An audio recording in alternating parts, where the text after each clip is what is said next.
The Zebulon dreadnought hummed, a low, ominous vibration that resonated through the very ocean itself. Inside, the Aquaman, Arthur Curry, Jackson Hyde, and their allies faced a formidable, incomprehensible threat. Zebulon technology, designed to harvest the world's very essence, was unleashed, and its intricate workings baffled even the most seasoned Atlantean engineers. It was a crisis that demanded not just power, but profound understanding. And in that moment of desperate need, a figure emerged as the unlikely yet utterly indispensable key: Lucia Hyde. Lucia, Jackson's mother, was not simply a background character in the epic Aquaman storyline. She was a living bridge between worlds, a repository of knowledge that no one else possessed. She was a Zebulon warrior, yes, but her history was far more complex than simple allegiance. Lucia carried the scars and wisdom of a past relationship with Black Manta, a man whose shadow still loomed large over Jackson's life. This intricate, often painful history gave her an unparalleled insight into Manta's twisted genius, his methods, his unpredictable shifts, and even the subtle vulnerabilities hidden beneath his relentless villainy. Her dual understanding, both of esoteric Zebulon technology and the intricate, often dark machinations of Black Manta, made her not just an ally, but a strategic imperative. As the Aquaman narrative unfolded, Lucia became the quiet strategist, the voice that could decipher the seemingly indecipherable, the one who could predict Manta's next move when all others were at a loss. She understood the nuance of the Zebulon energy grids, the logic behind their ancient war machines, and how Manta might co-opt them for his destructive ends.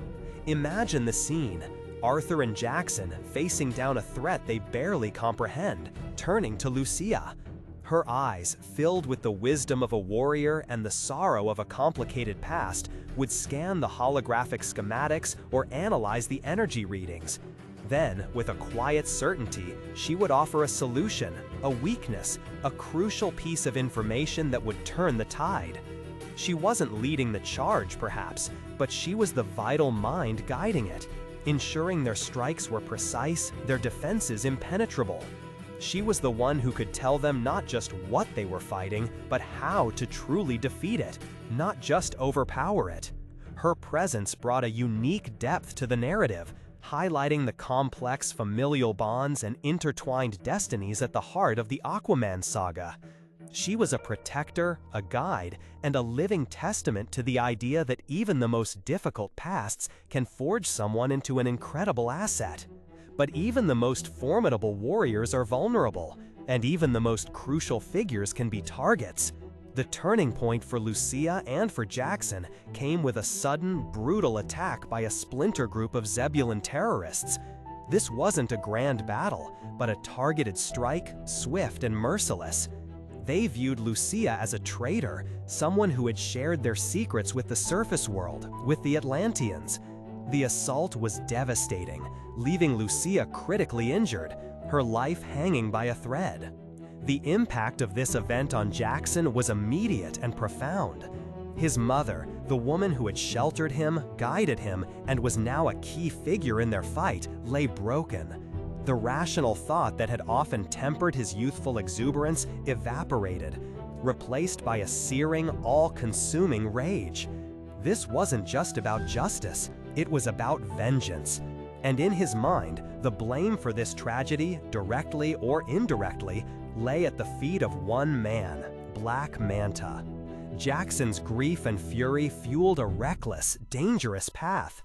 He became singularly focused on hunting down Manta, not to bring him to justice, but to inflict the same pain, the same loss he felt. His powers, formidable as they were, became tools of retribution, unbridled and unthinking. He was no longer the burgeoning hero, but a sun consumed by a vengeful fire, teetering on the brink of becoming everything he fought against. His actions became erratic, his judgment clouded, and he pushed away those who tried to help. It was in this dark, precarious moment that Arthur Curry, Aquaman, stepped in. Arthur understood the crushing weight of loss and the seductive allure of vengeance. He had walked that razor's edge himself many times. He saw not just Jackson's rage, but his pain, and the danger of him losing himself entirely. Arthur's intervention wasn't about simply stopping Jackson, it was about pulling him back from an abyss, reminding him of the true purpose of their fight, of the legacy he was meant to carry. Arthur's words, born of hard-won wisdom, cut through Jackson's haze of fury. He spoke of responsibility, of the difference between justice and retribution, and of the profound disservice Jackson would do to his mother's sacrifice if he allowed her injury to turn him into a monster. It was a harsh, necessary lesson, delivered with the firm hand of a mentor and the compassion of a family member. It wasn't an easy conversation, but it was a pivotal one, forcing Jackson to confront the path he was on and the consequences of his actions. Lucia Hyde, in her sacrifice, became more than just a character. She became a catalyst. Her injury, while tragic, highlighted the incredible stakes involved and served as a crucible for Jackson's own growth. It forced him to confront his deepest fears and his most primal urges, and to ultimately choose a more heroic, more arduous path. She embodied the quiet strength, the hidden knowledge, and the profound personal cost that often underpins the grand narratives of heroes.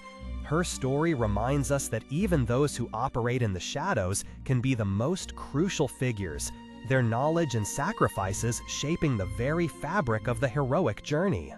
Thank you for joining me on this reflection into the life and impact of Lucia Hyde. Her story is a powerful reminder of how intertwined personal histories can be with grand heroic sagas. What are your thoughts on Lucia's role in the Aquaman storyline, or how her injury affected Jackson?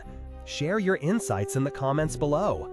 And if you enjoyed this discussion, please consider following us for more explorations into the rich tapestry of comic book lore.